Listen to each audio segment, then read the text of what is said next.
So today we're going to do a little bit different kind of prompt. I'm going to pull a card from the Field Tarot here by Hannah Elizabeth Fafana. It'll be a card that we can use as a theme for our warm-up.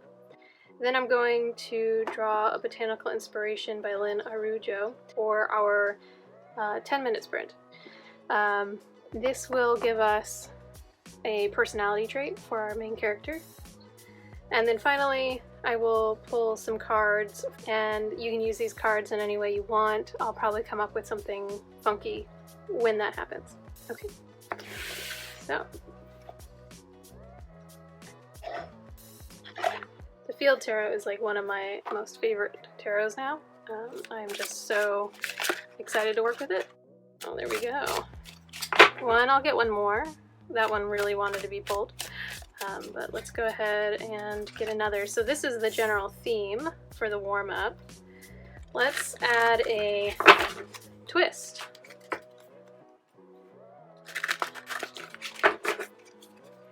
What can we get? Some sort of twist. All right. Ooh. So these are pretty straightforward. You've got the Prince of Discs here. He is solely about reliability. He is hardworking, he is dependable and committed. Take a methodical, conservative approach to achieving the task at hand. Stick to what you know rather than trying something new. So I gather this is suggesting you to do a warm-up that you've done in the past that you've really enjoyed. So think for a minute about all the warm-ups you've done and what really made you start to write a lot. I would actually really love to know in the comments what it is for you. For me, I'm not really good with writing myself a letter. I'm actually really good at answering what if. So I come up with an idea, or I find one through some generator online, and then I decide to ask it questions. You know, if it said that someone was walking down the street, I'd say, well, what if they were scootering down the street? Or what if they were not alone? Or I just have all these what ifs that then lead my mind to something else. So I'm interested in knowing what you think is your most beloved warm-up. And if you need a little bit of help, the Hermit is somebody who steps back and reflects on things. Whether that's physical or emotional, it's just a time to retreat without distractions from the outside world. So for that, I would say give yourself these 5 minutes. Write stream of consciousness, okay? And I will actually, I'm going to use this one, the Prism Oracle here. If you need to write by stream of consciousness, I am going to give you a card to jump from.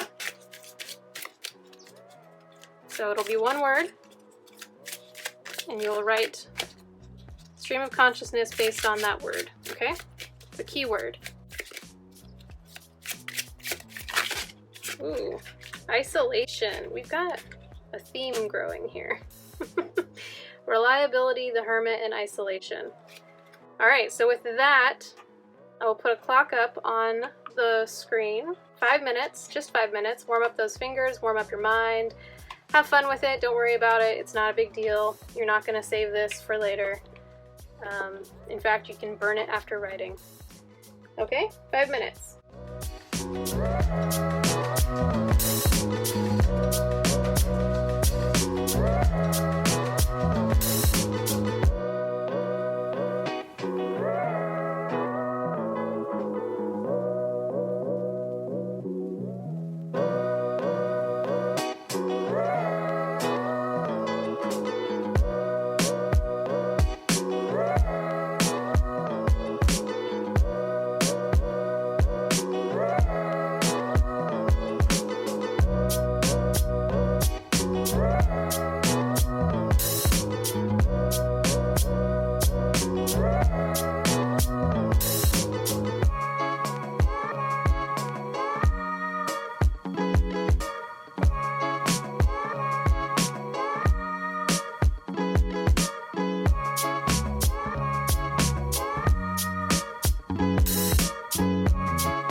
All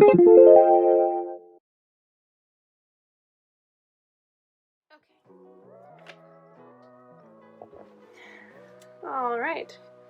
So the second one here, we're going to do 10 minutes writing sprint based off of some cards that I pulled. And the card based on your character is going to be from the Botanical Inspirations book. And this is an oracle deck, it's not a tarot deck. So these are great. They're little cute little cards all about plants and things, and we're going to use this card as the personality of your main character. Now if this goes against what you've already created, give it to a supporting character. If you haven't created a character that you need, take this as your guide, your advice. Add somebody like this to your story. Okay?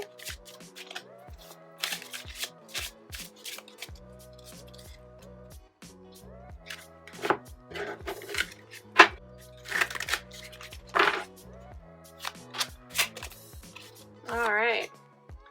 Hibiscus, Beauty and Happiness. A Thing of Beauty is a Joy Forever by John Keats. I think he was an author, right? So the hibiscus is known as the queen of the tropical islands, so sounds like big feminine energy here. Giving a woman a hibiscus is considered a flattering way to acknowledge her beauty. If a woman wears the flower behind her left ear, that means she is looking for love. If she wears it behind her right ear, it means she is spoken for. In the Victorian language of flowers, the hibiscus means delicate beauty. Today it is an outward expression of joy. So write about somebody in this next 10 minutes that is representative of delicate beauty in your story. And if you don't have a character that is representative of that, I suggest that you try creating one. And if you want to be a little more literal, go ahead and write in that your character has a hibiscus flower in her hair and somebody else in the scene questions it. Okay? And then I'll pull a couple cards here from the Sacred Creators Oracle, another oracle deck, not tarot, for your next 10 minutes, okay? 10 minutes isn't a long time.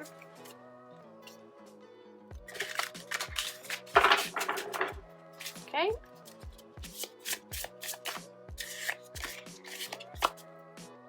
Bliss is worth creating from, creating for, creating from.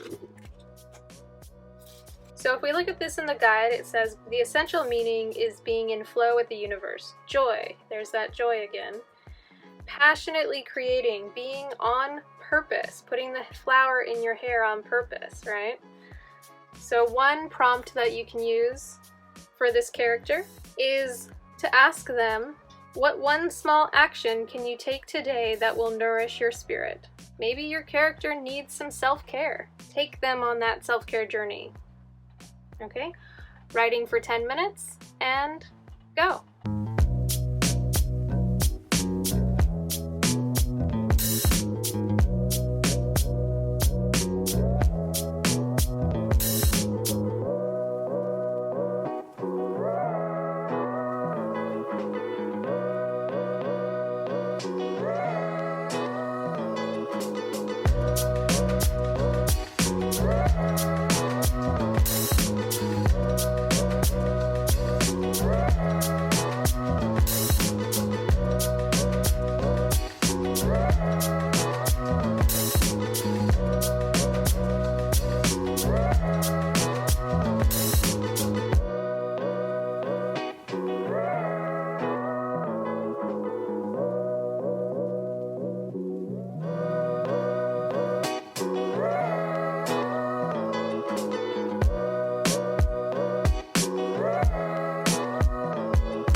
The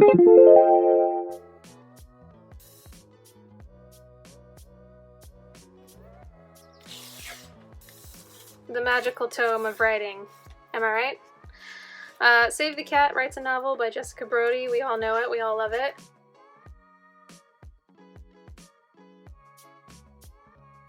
This book actually doesn't talk about genres in the sense of sci-fi, fantasy. It talks about genres in the sense of a whodunit, a rite of passage. It's an institutionalized story. It's a superhero story. It's a dude with a problem. Maybe there's a fool triumphant. Maybe it's a buddy love story. Maybe there's something that's out of the bottle, magical, right? There's a golden fleece involved. Maybe there's a monster in the house. These are the genres, and I would love to know what your genres are for this camp. So I'm writing a cozy mystery for camp. Mine could be a rite of passage with including death because it is a cozy mystery. But it could also be a golden fleece. So the hero and a group goes on a road trip of some type, even if there's no actual road. But they are in search of one thing, which is who the killer is, and they wind up discovering something else themselves. If you have this book, I suggest going through and looking at the genres. It really helps. Each section is based on a genre, so then you get the whole plot structure divided out by your genre. And examples, which are fabulous. Anyways, that's that. Alright, thanks for joining me. I will see you again next time. Bye!